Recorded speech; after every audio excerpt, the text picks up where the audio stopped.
Бүгінгі көңіл сабағымызды шаттық шеңберден бастайық. Қане бір-бірімізге тілек тілейікші. Аделия.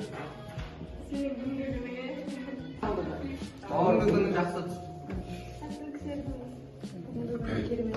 Ашық асықпан тілеймін. Отбасымен жақсы күндер өткізген тілектес. Денсаулығыңыз мықты болсын.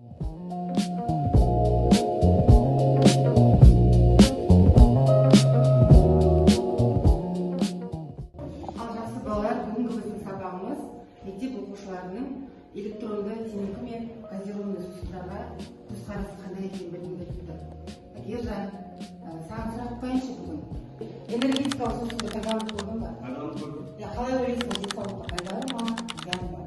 Енді адамның өзіне байланысты ғой денсаулығына. Мысалы, оның денсаулығына зиян болса, оны ішпеген жөн.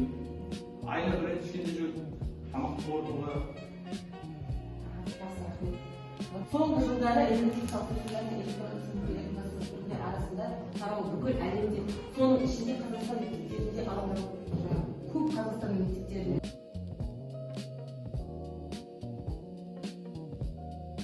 Энергетикалық сусындар құрамындағы кофеин, стимуляторға ағзаға жүктеме түсірсе, электронды темекілер құрамында никотин тәуелділікке әкеледі.